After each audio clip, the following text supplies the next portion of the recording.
Hola, muy buenos días. Soy Yesenia Sanza Bustos. Bienvenidos a mi canal. En esta ocasión hablaremos del derecho romano en la Edad Media. Bienvenidos. En el siguiente trabajo de investigación hablaremos del derecho romano en la Edad Media, algunos puntos y acontecimientos que surgieron durante esas épocas y que son fundamentales del derecho en la actualidad porque forman parte de los antecedentes históricos que dieron origen a las normas que hoy en día nos rigen. Estos acontecimientos forman parte de las fuentes del derecho, que con el paso de los siglos han ido evolucionando sin perder el objetivo principal, la justicia para el pueblo. A continuación, redactaremos a grandes rasgos algunos de los siguientes puntos.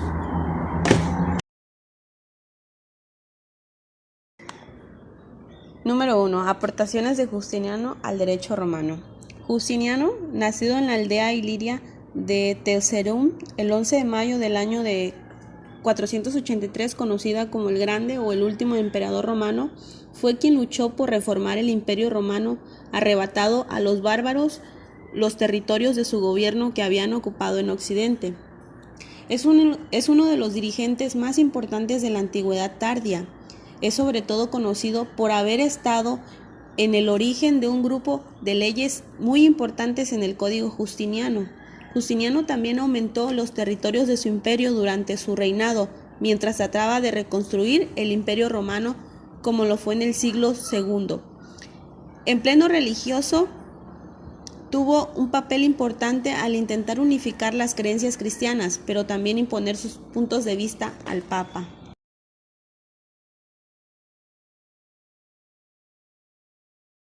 Número 2. Evolución del derecho romano durante la Edad Media. Este periodo abarca desde el siglo V hasta el siglo XV, 10 siglos de la historia que comienza con la caída del Imperio Romano de Occidente en el año 476 después de Cristo y que se da por finalizado en este siglo en 1492 con el descubrimiento del continente americano. La Edad Moderna comienza con la caída del Imperio Romano de Oriente, pero sin embargo el derecho romano continúa haciendo sentir su influencia. Con el Renacimiento se recobra el interés por la antigüedad griega y romana, naciendo dos importantes escuelas. Una fue la humanista, que privilegió el conocimiento racional, nació en Italia y luego se trasladó a Francia, siendo sus principales exponentes Cujacio y Donello. El primero se dedicó a la ciencia histórica y a la filología. Realizó entre muchas obras un comentario exegético del Corpus Iuris. La otra escuela fue la del derecho natural, que liberó al ser humano del despotismo. Los gobernantes, al reconocerle libertades individuales, su ideal era fundar un derecho basado en la razón natural y de validez universal, valorizando especialmente el ius gentium romano. Al mismo tiempo, se fueron recopilando las leyes romanas entre las escuelas. El más famoso fue el Código de Alarico, el cual rigió muchas partes de Europa. Este sistema de convivencia paralela obligó a los juristas a establecer la professio iuris, mediante la cual se obligaba a cada persona a declarar explícitamente, así como probar toda su claridad, cuál era la ley suya por la cual debía regirse. Este sistema subsistió hasta el establecimiento del régimen feudal en Europa. Por lo tanto, a la hora de dictar justicia, el juez debía consultar los textos romanos si el individuo era ciudadano de Roma. Por el contrario, ¿cuáles eran las costumbres de los pueblos germánicos? Y por último, debía de consultar las disposiciones o mandatos de los reyes bárbaros. Si aparecía alguna norma expresa, esta se le aplicaba.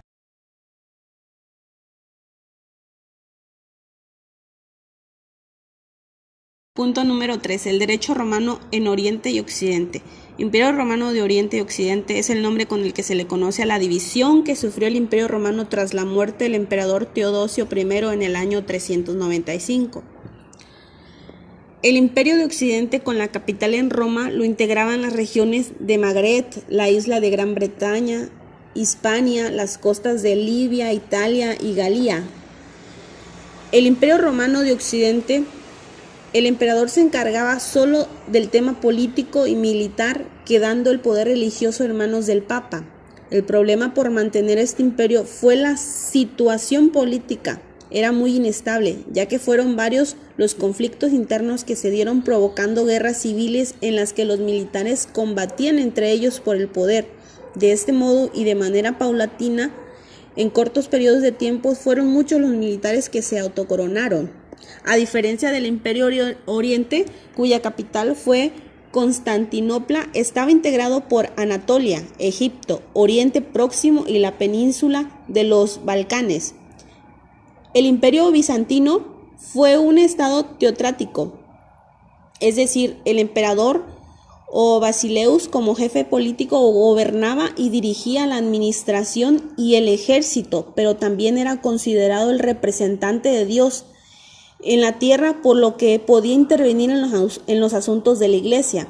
Para la administración territorial contaba con una corte bien organizada dirigida por jefes políticos o militares.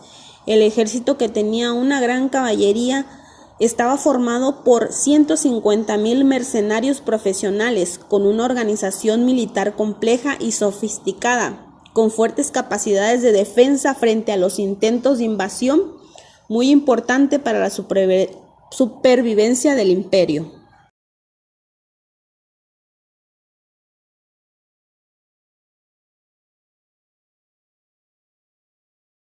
Punto número 5. El derecho romano en la Edad Media.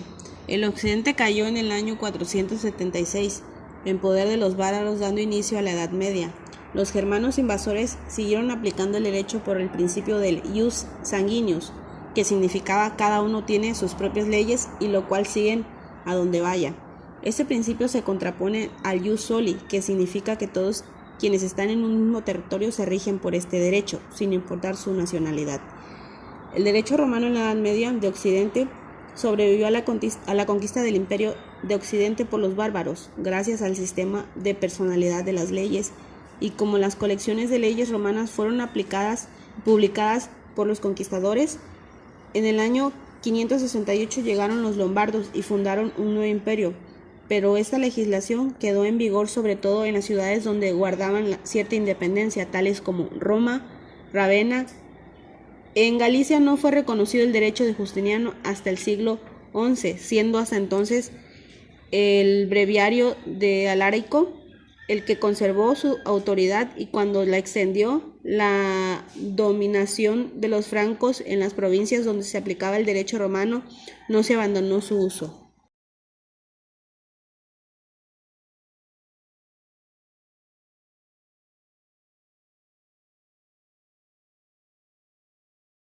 Punto número 6. El derecho romano y su influencia en la España medieval.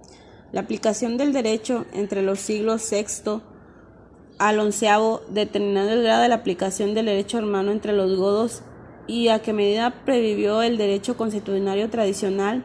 Se estudian también las causas de la provincialización del derecho, sobre todo una vez desaparecida la Cancillería Imperial de Roma, con el consiguiente protagonismo de los centros jurídicos locales, y más tarde los monarcas germanos, que se convirtieron en motores prácticamente autónomos de la creación e interpretación del derecho.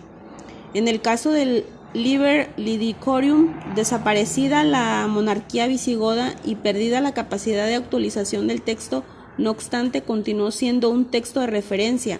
Se estudian diversos ejemplos aplicados al ámbito tributario o al derecho contenido en uno de los fueros municipales.